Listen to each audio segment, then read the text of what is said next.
Jumpa kembali di MTT Journey Inspiration of Life. Pagi ini saya mau coba sharingkan teman-teman dengan temanya persembahan dari kita yang benar adalah tubuh yang hidup dan kudus serta berkenan kepada Tuhan.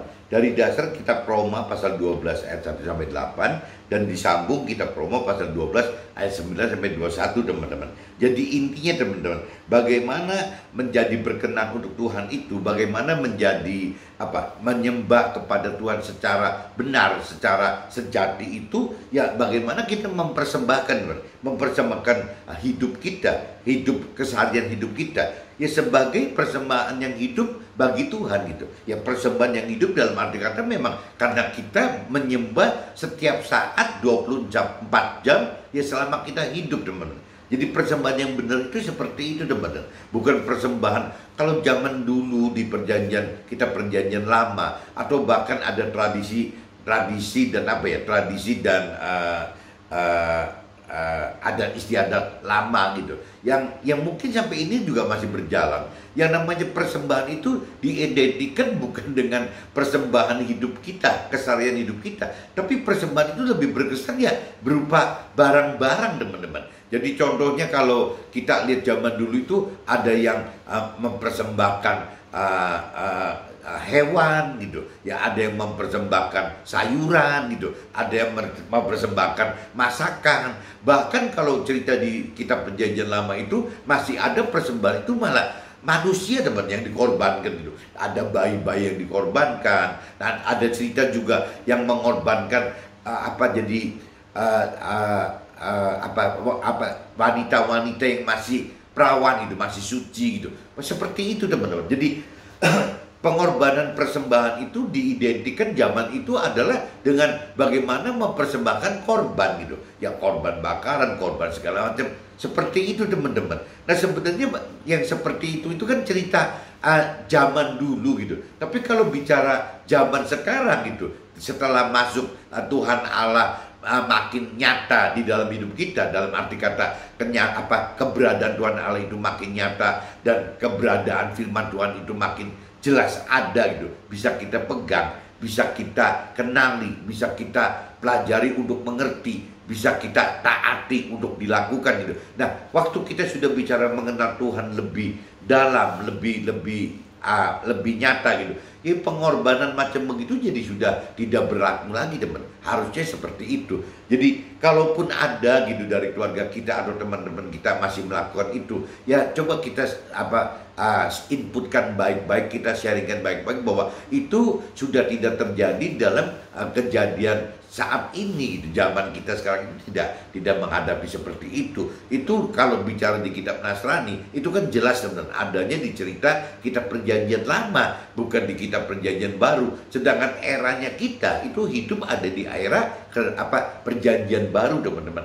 Makanya ada beberapa teman yang katakan udahlah daripada ribet-ribet, pokoknya kita sih ngikutin aja 10 perintah Allah gitu. Loh kalau 10 perintah Allah itu kan zamannya Musa teman-teman. Ceritanya itu masih ada di kitab perjanjian lama. Salah nggak salah gitu. Cuman kitab perjanjian baru itu menyempurnakan apa yang di perintah peraturkan di dalam kitab perjanjian lama teman-teman. Kalau di Nasrani jelas teman-teman. Jadi perpindahan antara kitab perjanjian lama dengan kitab perjanjian baru itu benar-benar nyata teman-teman. Ya waktu cerita ganti persneleng gitu dari cerita kitab perjanjian lama itu awalnya kejadian, akhirnya cerita kitab Ayub gitu. Ya masuk ke dalam kitab perjanjian baru itu kan dimulai dengan kitab Matius, berakhir dengan kitab Wahyu. Nah waktu transisi dari kitab Ayub ke dalam kitab Matius itu kan jelas teman-teman bahwa kejadian sampai kitab Ayub, kitab kejadian sampai kitab Ayub itu adalah kitab perjanjian lama. Nah kita teman-teman yang sekarang itu sudah masuk ke dalam eranya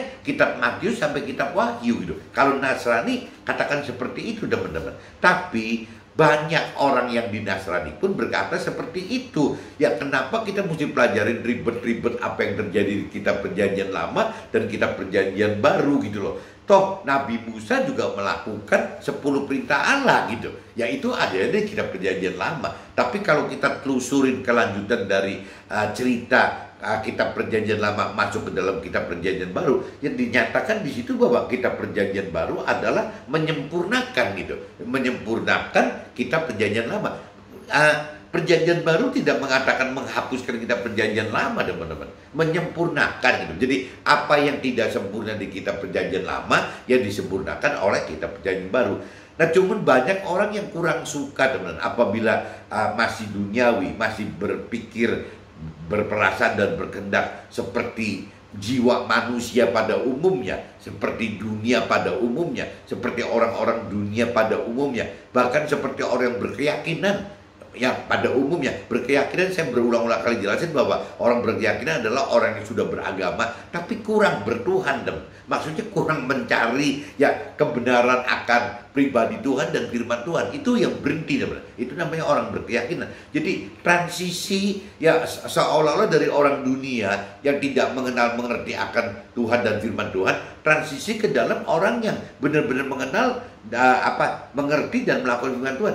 Itu orang berkeyakinan, itu transisi, teman-teman. Tapi kalau sampai parameternya orang berkeyakinan itu macam-macam kelasnya, teman. Ada parameter orang yang berkeyakinan itu sama sekali tidak membaca firman Tuhan gitu. Ya berarti kan kita nggak bisa kategorikan bahwa dia mengenal firman Tuhan atau mengenal Tuhan Allah gitu. Ya tidak beda dengan orang dunia, cuman diselubungi oleh ya seolah-olah beragama bertuhan gitu. Seolah lebih, tapi realitanya tidak mengenal, tidak mengerti akan firman Tuhan, teman. Nah itu sih kategorinya kan mestinya orang berkeyakinan udah mirip-mirip yang orang kedunianya. Tapi ada juga, teman, orang yang berkeyakinan itu sudah mengenal dan mengerti firman Tuhan. Bukan tidak ada, teman-teman.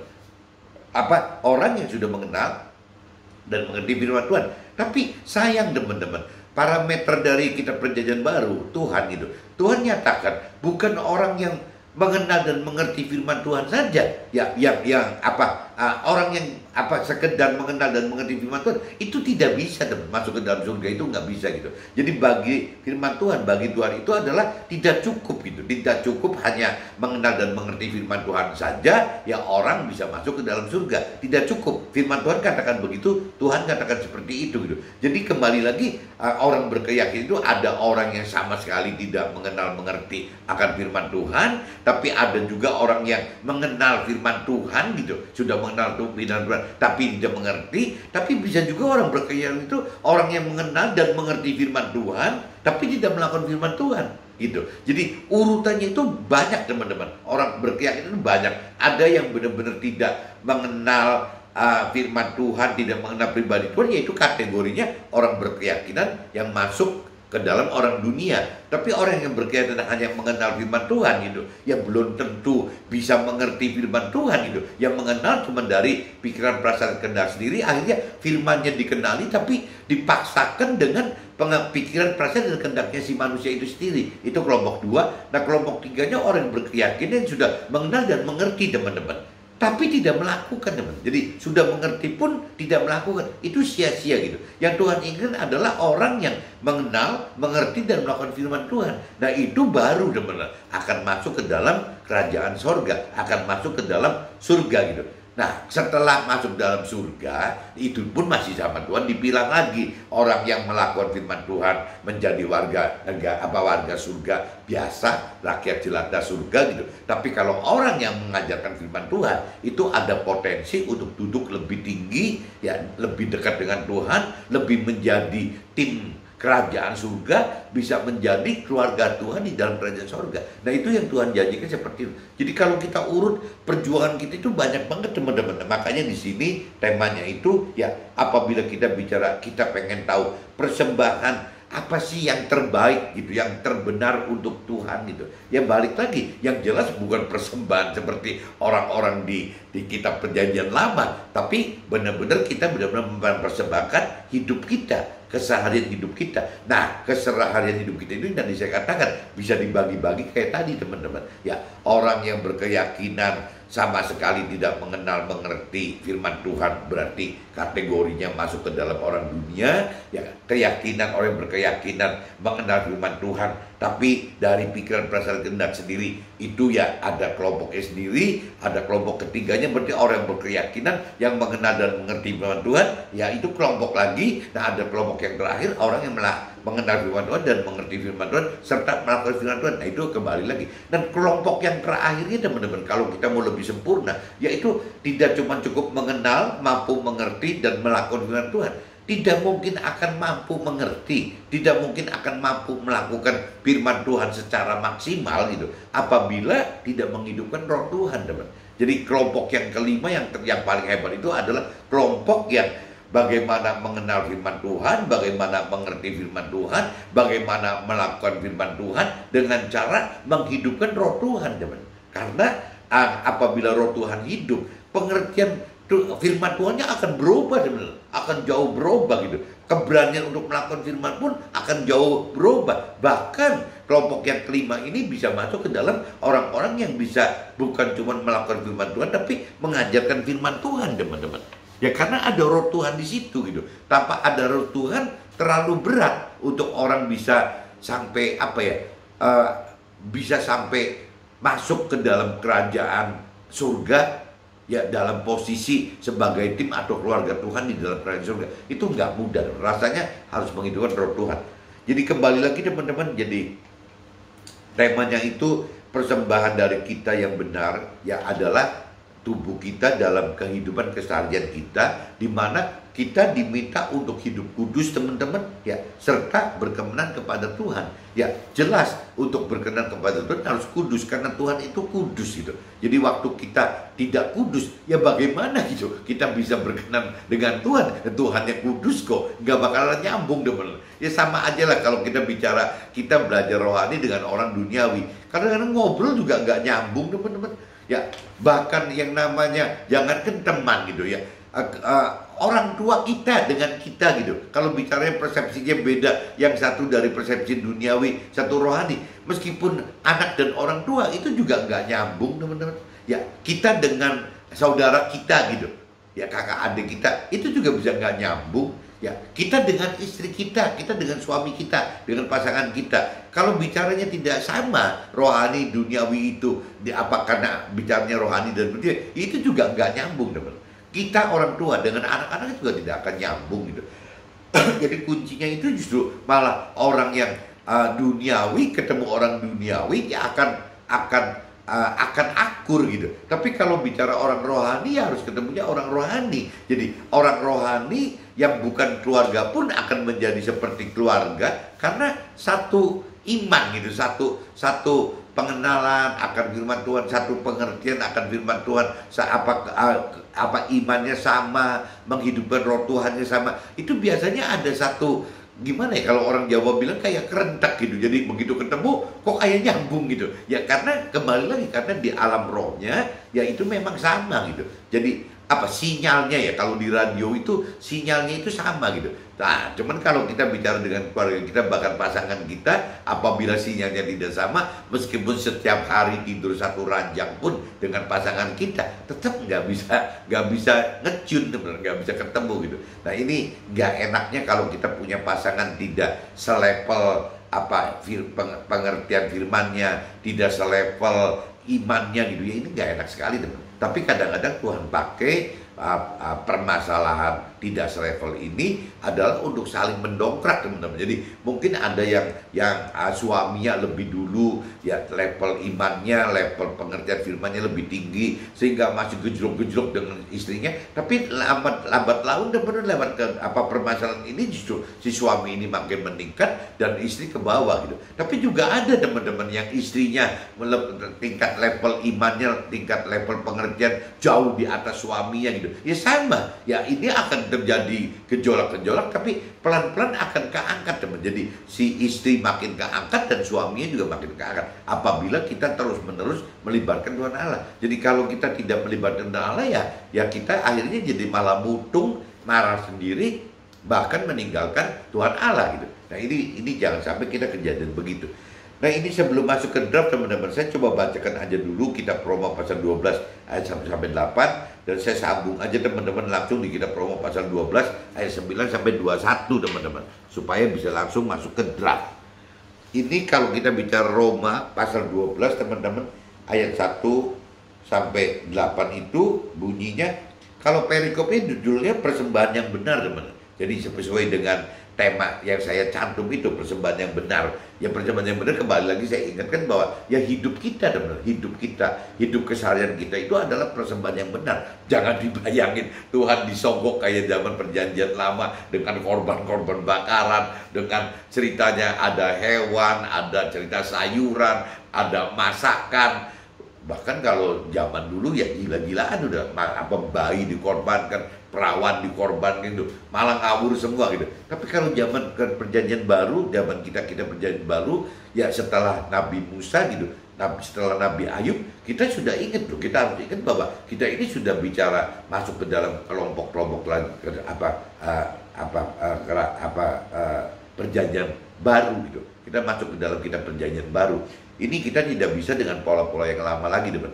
Bahkan sasaran antara kita perjanjian lama dan baru pun kalau teman-teman simak itu beda, teman. Kalau kita perjanjian lama itu rasanya orientasi tetap parameter apa ya?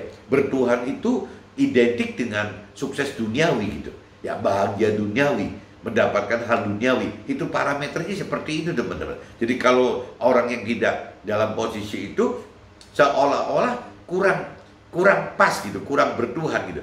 Tapi kalau masuk ke dalam kitab perjanjian baru, benar, parameternya ternyata bukan sukses duniawi, bukan target sukses duniawi, bagaimana mendapatkan kebahagiaan duniawi, bagaimana mendapatkan hal-hal duniawi gitu. Bukan itu, teman. Banyak sekali tokoh-tokoh di dalam kitab suci perjanjian baru gitu, yang ujung-ujungnya malah nggak ada cerita yang jadi sukses duniawinya, waduh hidupnya jadi bahagia gitu ya, waduh mendapatkan segala macam, enggak tuh gitu. Yang di kitab perjanjian baru itu lebih berorientasi bukan ke duniawi tapi kepada akhirat, teman-teman. Jadi kalau di duniawi tadi saya katakan targetnya adalah sukses duniawi, ya sukses duniawi, bahagia duniawi dan nafsu duniawi. Tapi kalau targetnya yang rohani, teman-teman, yang di dalam kitab perjanjian baru itu lebih orientasi kepada bagaimana mendapatkan keselamatan hidup di akhirat gitu.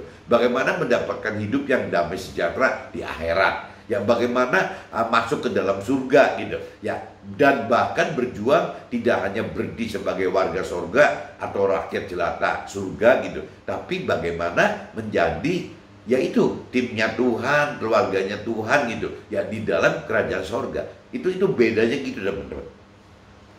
Jadi kalau kembali lagi persembahan yang benar itu, ya persembahan yang Tuhan Allah kehendaki itu adalah seperti itu. Ya bagaimana kita untuk bisa masuk ke dalam ya keselamatan akhirat, dapatkan damai sejahtera di akhirat dan hidup di dalam surga. Itu persembahan yang benar. Nanti ujungnya ke situ, teman-teman. Kalau persembahannya yang benar itu tidak berujung ke situ, berarti persembahannya nggak benar gitu. Pasti ada yang salah. Karena itu saudara-saudara, demi kemurahan Allah, aku menaikkan kamu supaya kamu mempersembahkan tubuhmu sebagai persembahan yang hidup, yang kudus dan yang berkenan kepada Allah. Itu adalah ibadahmu yang sejati. Belum apa-apa di ayat 1 sudah ditekankan nih, teman-teman. Ya bahwa karena itu saudara-saudara, demi kemurahan Allah, aku menaikkan kamu supaya kamu mempersembahkan tubuhmu. Jadi bukan hewan, bukan sayuran, bukan masakan, bukan kepala kerbau gitu, bukan kepala kambing, bukan itu loh. Tapi persembahan tubuh kita, kata firman loh, sebagai persembahan yang hidup. Yang dalam arti kata bukan cuma tubuh kita aja, tapi kehidupan kita, teman-teman. Itu yang Tuhan minta gitu. Yang kudus, kita harus kudus, dan yang berkenan kepada Allah itu adalah ibadah yang sejati. Tadi saya sudah katakan kita harus kudus. Ya kudus itu ada mentor rohani yang menyatakan kudus itu seolah kesannya jadi gampangnya, teman-teman. Kudus itu memisahkan gitu. Ya kita bisa nggak mampu memisahkan dari kehidupan duniawi yang pada umumnya gitu. Itu namanya kudus gitu. Jadi terpisahkan gitu. Dipisahkan dari yang umum. Itu yang kita nanti coba pelajari lebih dalam gitu. Dan yang berkenan kepada Allah itu adalah ibadahmu yang sejati.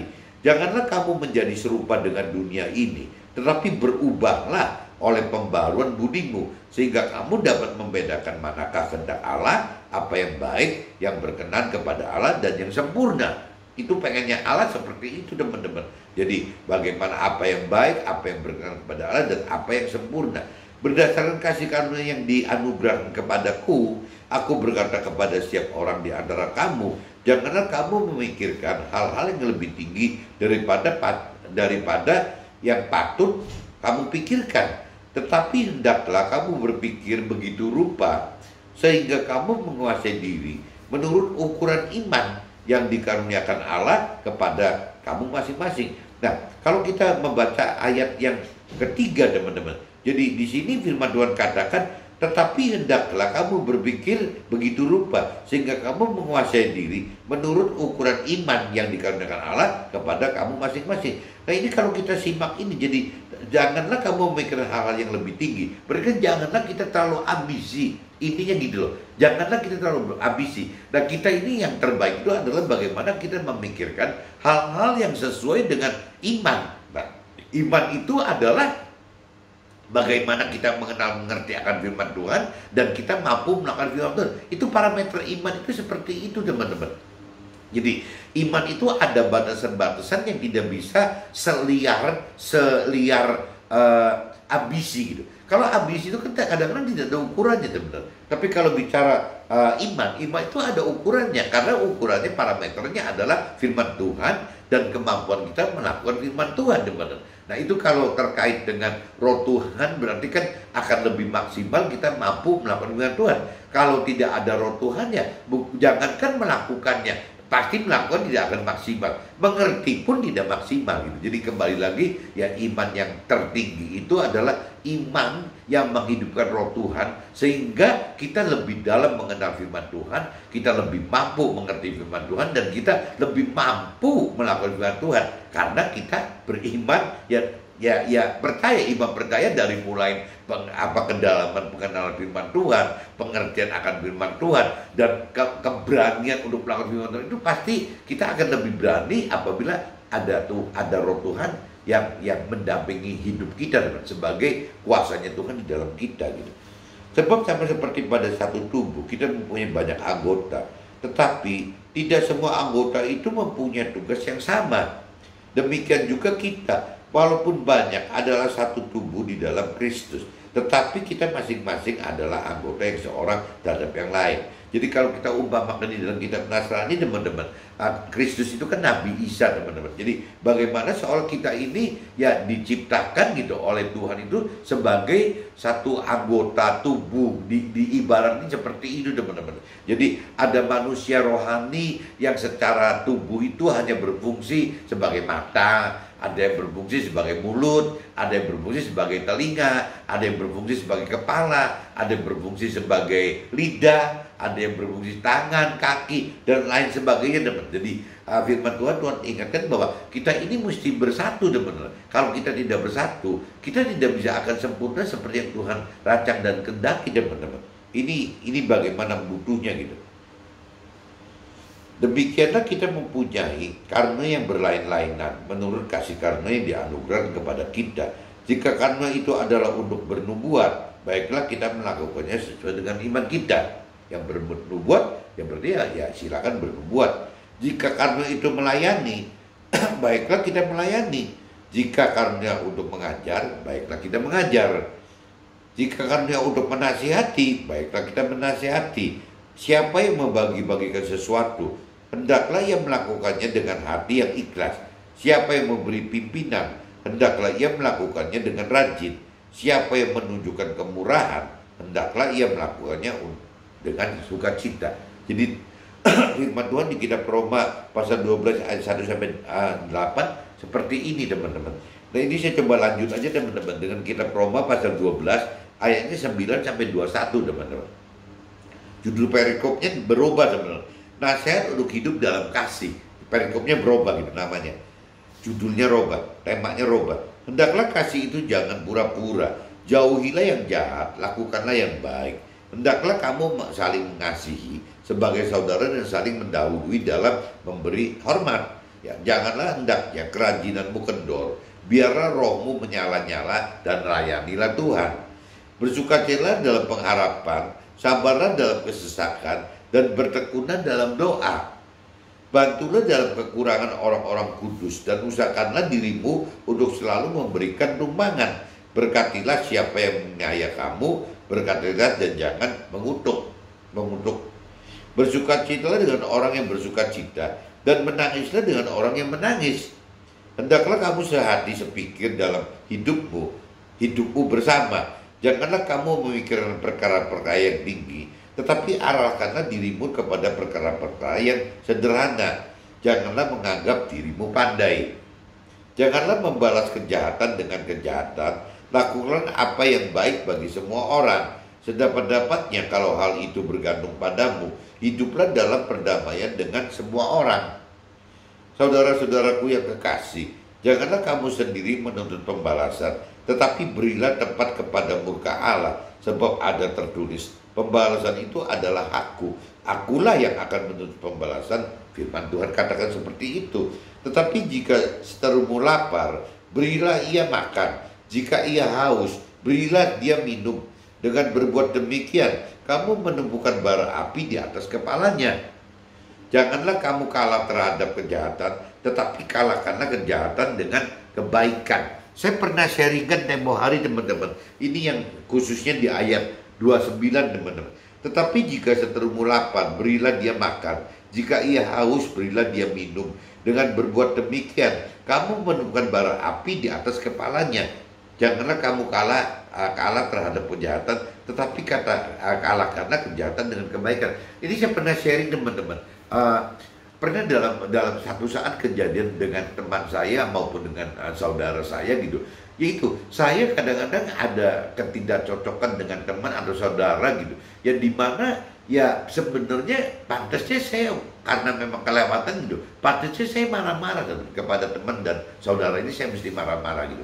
Tapi firman Tuhan ini kebenaran saya simak dan saya mesti belajar praktekkan bagaimana caranya saya istilahnya tidak membalas gitu. Ya, tidak membalas dendam kepada teman atau saudara saya tersebut gitu. Meskipun dalam rasio kadang-kadang kesel juga teman-teman. Orang yang begitu jahat kok nggak boleh kita balas gitu. Tapi saya coba gitu bagaimana saya berjuang untuk bisa mampu, ya tidak, ya kalau sampai level memaafkan sih belum bisa kali teman-teman. Cuman belajar tidak membalas aja gitu. Tapi benar kejadian loh teman-teman. Itu yang sangat ngeri itu, baik itu teman saya atau keluarga saya itu, apabila kita anggaplah kalau kita sedang marah gitu teman-teman. Mungkin ujung-ujungnya kita pengen marah dengan ucapan aja, dengan perkataan aja. Itu juga bisa teman-teman. Atau mungkin ngomong kasarnya dengan diludahi gitu, ya bisa juga gitu. Atau mungkin dengan ditampar gitu, ya bisa juga. Atau mungkin dengan dipukul gitu, itu bisa juga gitu. Nah, tapi kan Tuhan melarang, kita tidak boleh melakukan itu. Ya jangankan mukul, ya jangankan nampar, jangan ludahin. Ya, kita berkata-kata pun Tuhan pengen kalau bisa jangan gitu. Udah biarin aja, nanti yang balas Tuhan. Tapi apa teman yang terjadi? Waktu kita mampu untuk menahan, tidak mengata-ngatai gitu, tidak memarahi, tidak meludahi, tidak menampar, tidak memukul, tidak berbuat ngebalas sesuai dengan apa perbuatan mereka. Ujung-ujungnya kalau Tuhan bisa balaskan untuk kita teman-teman, itu seperti apa? Jadi yang dikatakan di sini apa?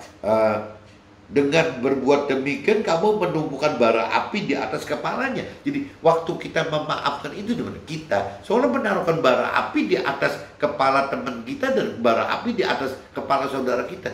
Dan pada saatnya Tuhan yang gerakan bara api itu orang bisa meninggal loh teman. Bisa meninggal dunia gitu. Jadi yang kita anggap aduh, sampai kita kalau beberapa ini kejadian saya beberapa kali gitu. Sampai saya ke dalam hati kadang katakan, aduh Tuhan, kok kenapa sampai seperti ini sih gitu? Kok keras banget gitu ya pembalasan yang dari Tuhan gitu. Kenapa keras banget kepada teman saya dan saudara saya ini gitu. Saya nggak pernah kepikir bahwa ada balasan yang segini kerasnya gitu. Buat saya mungkin loh yang membalas sesuai kejahatan teman dan saudara itu yang paling maksimal. Nggak mungkin lah sampai orang-orang saudara dan teman kita dan saudara kita sampai meninggal gitu. Kan nggak mungkin. Kita kan nggak mungkin lakukan itu gitu. Ya paling sialnya kalau secara fisik dipukul kan nih. Paling sialnya gitu. Tapi kan tidak meninggal teman. Dipukul temannya, dipukul saudaranya nggak sampai meninggal. Atau mungkin ya ditampar lah gitu. Yang mungkin lebih ringan daripada dipukul. Atau mungkin cuma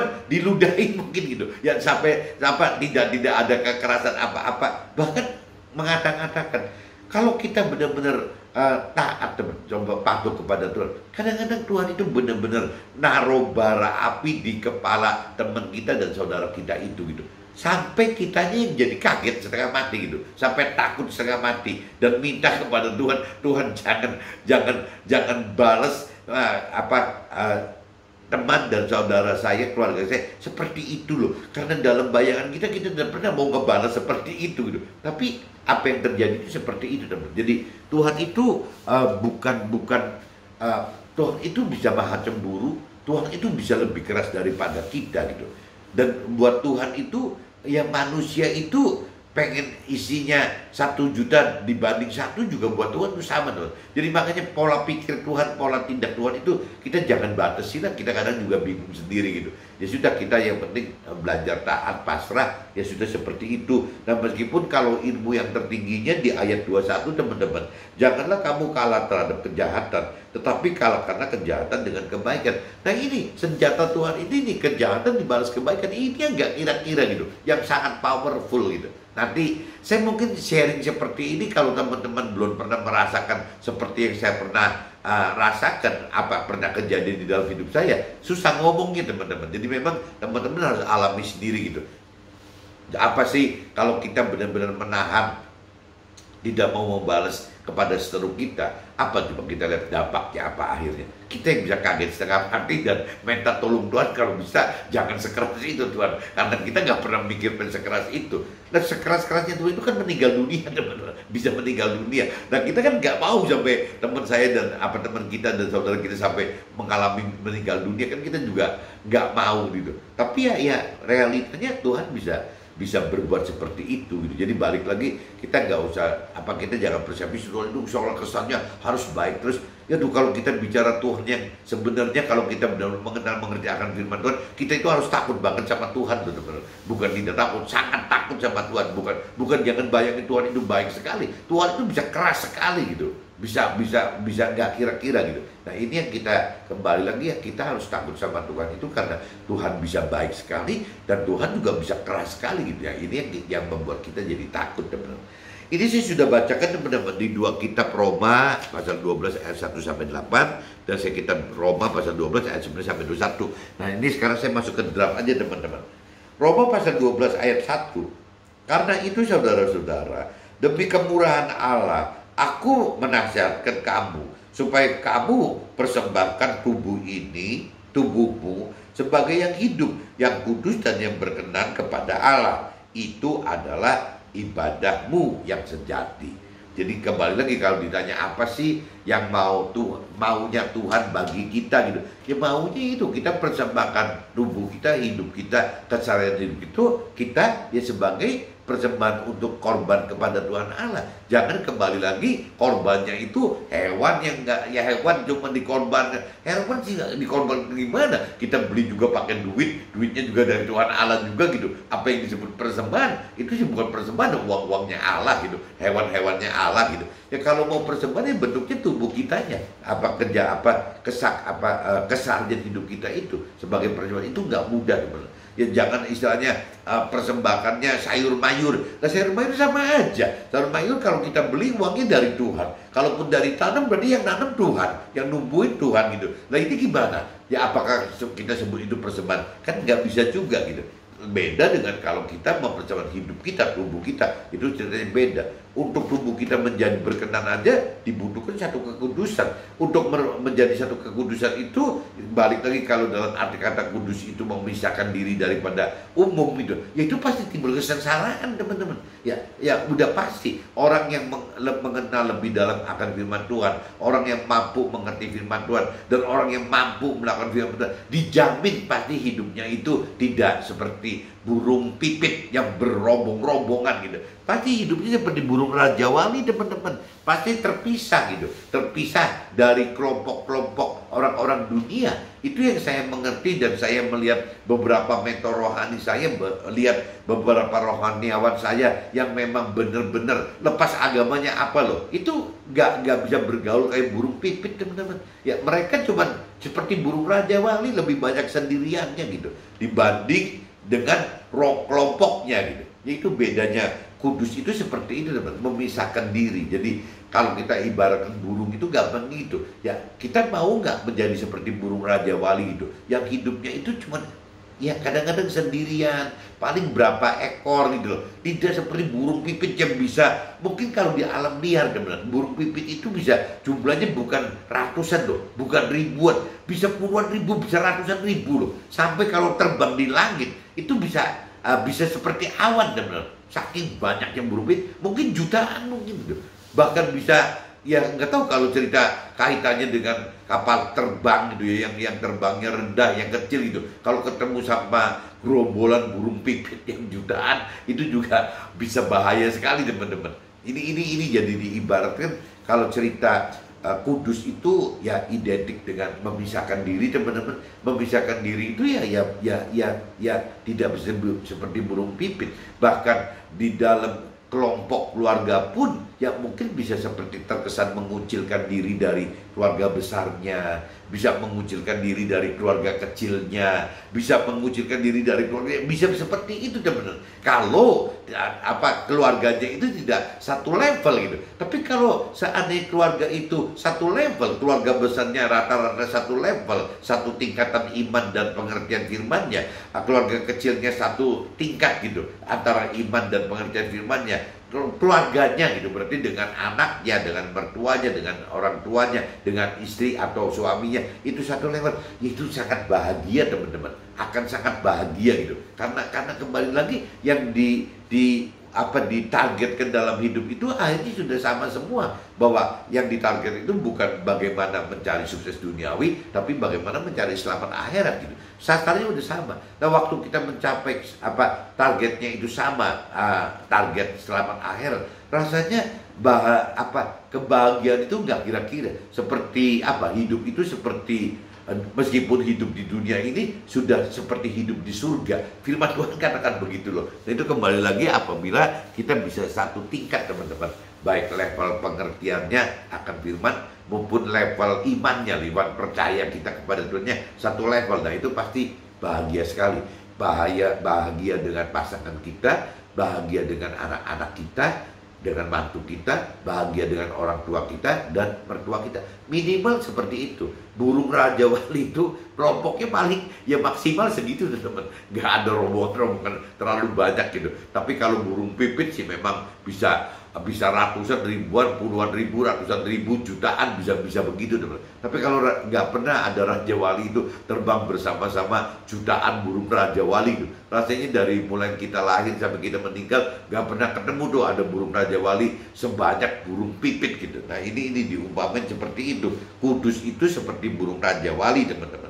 Tuhan menghendaki persembahan diri kita, bukan segala sesuatu di luar kita. Ya bukan yang tadi korban tadi, tetapi persembahan diri, pola dan cara keseharian hidup kita agar hidup seperti yang Tuhan perintah dan perintahkan dalam firman-Nya. Roma pasal 12 ayat 2, janganlah kamu menjadi serupa dengan dunia ini, tetapi berubahlah oleh pembaharuan budimu, sehingga kamu dapat membedakan manakah kehendak Allah, apa yang baik, yang berkenan kepada Allah dan yang sempurna.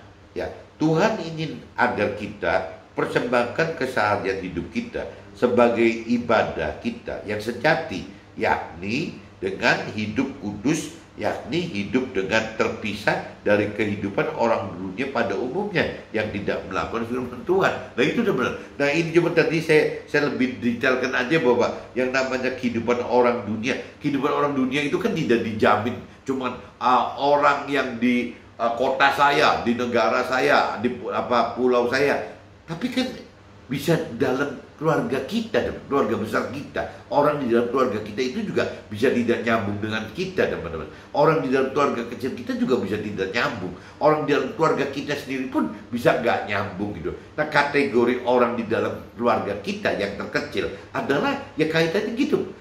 Yang paling dekat adalah pasangan kita. Suami adalah istrinya, istri adalah suaminya. Baru meningkat ke anak-anak kita. Setelah anak-anak baru ke mantu, mantu baru ke orang tua baru ke mertua. Itu levelnya kan seperti itu teman-teman. Kalau kita itu nggak terlalu banyak gitu. Dan yang lucu lagi teman-teman, udah kelompoknya nggak banyak. Coba ya kalau saya hitung matematis seperti suami istri gitu kan. Anggaplah anaknya misalnya kalau ikut KB 2 orang, berarti anaknya 2. Anggaplah mantunya 2 juga. Ada orang tuanya masih hidup 2, mertuanya hidup 2. 10 orang teman-teman. Kita ini bicara untuk bisa bagaimana mendapatkan damai sejahtera. Dengan 10 orang ini nggak mudah teman-teman. Nggak mudah gitu. Nah, mestinya kita dari pasangan kita dulu gitu, yang memberi contoh kita hidup damai sejahtera, suami istri, istri suami. Dan dari sini akan menular ke anak-anak, akan menular ke mantu, akan menular ke orang tua, akan menular kepada mertua kita. Harusnya seperti itu teman-teman. Nggak bisa dibalik dari luar ke dalam, tapi dari kita keluar gitu. Harusnya seperti itu.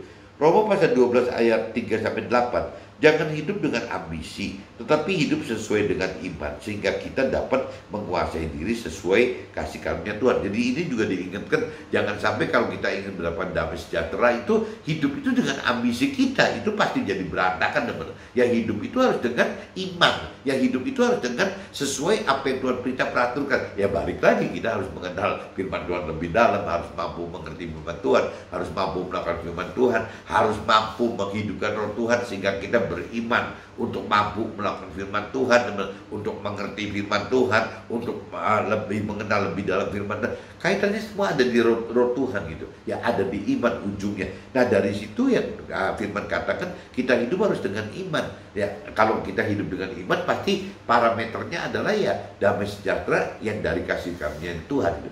Bukan ambisi kita. Roma pasal 12 ayat 9-11. Hendaklah kasih itu jangan pura-pura, jauhilah yang jahat dan lakukanlah yang baik.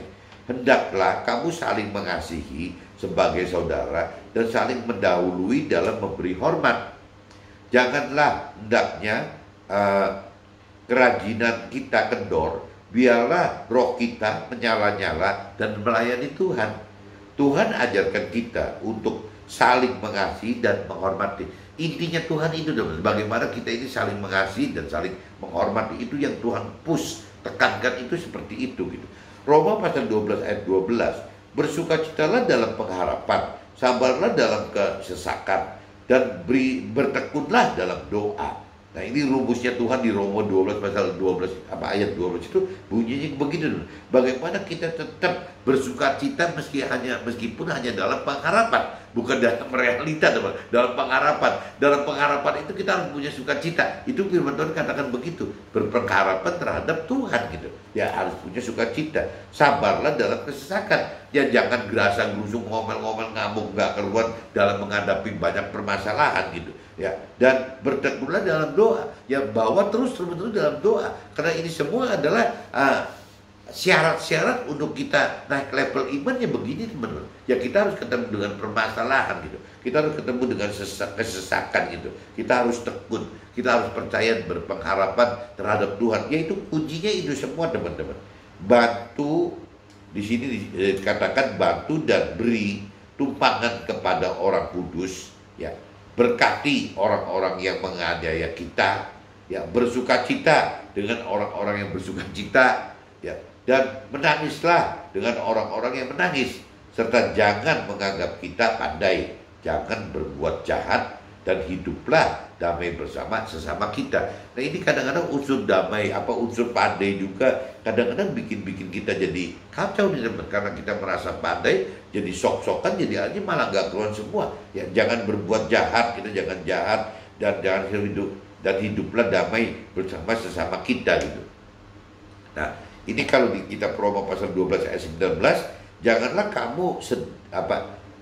kamu sendiri tuntut pembalasan, tetapi berilah tempat kepada murka Allah, sebab ada tertulis pembalasan itu adalah hak Tuhan. Ya, jangan kalah terhadap kejahatan, kalahkan kejahatan dengan kita tetap berbuat kebaikan. Tadi saya udah ceritakan ke teman-teman bahwa ya kalau bicara dari Tuhan, karena Tuhan pengen menyelamatkan kita gitu, Tuhan itu malah menganjurkan kita itu jangan membalas, jangan ini, jangan itu gitu. Tapi Tuhan sendiri bilang bahwa yang namanya pembalas itu adalah haknya Tuhan gitu. Jadi bukan Tuhan itu membiarkan istilahnya kita itu dijahati orang tidak membalas gitu. Yang Tuhan minta itu kita jangan membalas, tapi Tuhan yang akan membalas gitu.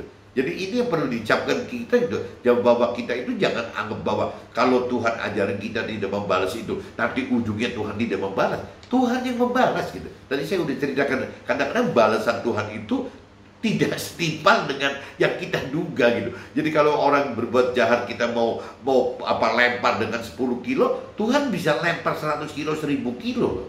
Dan kalau udah dilempar permasalahan 100 kilo, 1000 kilo, rasanya orang yang seteru kita itu akan mati, teman-teman. Nggak akan kuat gitu. Yang nahan beban yang dilempar 100 atau 1000 kilo. Nah, sedangkan kita mendapatkan masalah itu cuma dengan beban 10 kilo. Makanya kita masih hidup, meskipun sengsara gitu. Ya, kita mau balas nih, lempar lagi 10 kilo. Tuhan bilang jangan gitu. Biar Tuhan aja yang membalas. Nah, itu jangan kita anggap remeh bahwa Tuhan itu berarti pasti ampuni. Belum tentu, teman-teman. Kalau orang itu tidak berbalik bertobat, Tuhan tidak akan ampuni kok. Tetap Tuhan akan balas. Ini terjadi di beberapa orang teman saya dan keluarga saya gitu. Ini saya alami, teman-teman. Sampai saya kaget gitu, kaget sendiri gitu. Itu yang saya alami seperti itu. Jadi bukan Tuhan, sekali lagi bukan Tuhan tidak membalas. Tuhan itu tidak membalas apabila seteru kita ini berbalik dan bertobat gitu. Ya, untuk jadi orang benar. Itu Tuhan tidak balas. Tapi kalau tetap seteru kita ini berbuat yang jahat, yang salah, tetap Tuhan akan balas kok. Nah, cuman ya konsekuensi balasan itu jauh lebih besar daripada balasan yang kita mampu lakukan gitu. Makanya Tuhan katakan kalau kita mengampuni orang lain yang berbuat jahat kepada kita, seperti menaruh bara api di atas kepalanya. Jadi bukan Tuhan diam-diam, Tuhan kasih bara api di atas kepalanya. Itu yang saya alami seperti itu. Saya mau melempar 10 kilo gitu, saya membalas 10 kilo, tapi Tuhan bisa balaskan buat kita itu bisa 100, 1000 kilo, bahkan lebih dari itu. Bahkan sampai meninggal dunia, teman-teman. Kecuali kalau orang itu memang bertobat dan berbalik dan bertobat, nah itu cerita yang lain. Jadi pagi ini saya cuma sharingkan itu aja, teman-teman. Arti persembahan itu coba teman-teman renungi gitu, bahwa persembahan yang Tuhan mau itu jangan seolah kita persembahkan seperti cara-cara lama di kitab perjanjian lama itu. Kalau perjanjian persembahan seperti di kitab perjanjian lama, yang tadi saya katakan, bukan semua juga hasilnya dari Tuhan sebenarnya. Ya kalau kita mau nyumbang nyumbang hewan, itu duitnya dari Tuhan. Ya hewannya dari Tuhan yang numbuhin. Ya sayuran, sama aja. Masakannya sama. Apapun sama, sampai ngomong gila zaman dulunya bayi-bayi, bayi-bayi juga yang melahir, yang membuat bayi juga Tuhan. Perawan-perawan itu yang punya Tuhan juga gitu. Jadi yang punya kitanya mana gitu? Yang kita yang mau persembahkan untuk Tuhan, yang punya kita itu mana gitu? Ya iya, itu satu-satunya ya. Dan Tuhan katakan bahwa ya kalau kita benar mau persembahkan yang benar itu adalah ya diri kita sendiri, ya tubuh jiwa roh kita sendiri. Bagaimana kita persembahkan untuk Tuhan gitu, sebagai persembahan yang hidup. Nah, caranya bagaimana persembahan ini menjadi yang sejati untuk Tuhan, menjadi persembahan yang sejati untuk Tuhan, menjadi tadi dikatakan menjadi hal yang sejati gitu, yang baik sekali untuk Tuhan. Ya, satu-satunya jalan kita harus hidup kudus, teman-teman. Nah, kembali lagi, hidup kudus adalah hidup yang terpisah, dari umum, dari dunia gitu. Nah, terpisah ini yang tadi saya katakan relatif. Terpisahnya pun di level mana? Ya kalau sampai levelnya dari pasangan kita pun tidak satu level gitu. Ya iman, percaya, dan level tingkat pengertian firman-Nya, pasti udah gak bisa bareng, teman-teman. Ya bagaimana bisa bareng dengan suami atau istri kita, dengan pasangan kita. Nah kalau ini aja udah gak bisa, rasanya dengan anak-anak juga gak nyambung, teman-teman.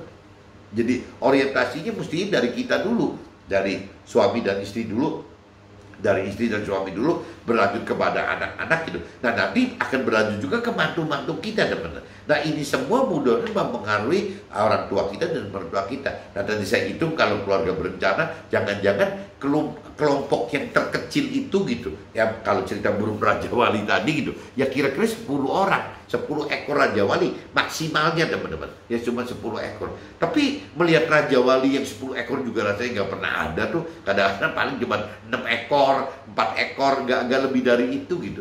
Ya yang jelas kita kalau hidup kudus itu tidak mungkin bisa hidup seperti burung pipit, teman-teman, yang bergerombolan yang mencapai ratusan, ribuan, puluhan ribu, juta, banyak gitu, nggak mungkin, teman. Ya kita seperti burung Raja Wali yang hanya beberapa kelompok aja, jangan-jangan di bawah 10 orang mungkin. Oke teman-teman, mudah-mudahan teman-teman bisa tangkap, dan apabila berguna tolong sharekan lagi ke teman yang lain dan keluarga yang lain. Oke, see you, bye-bye.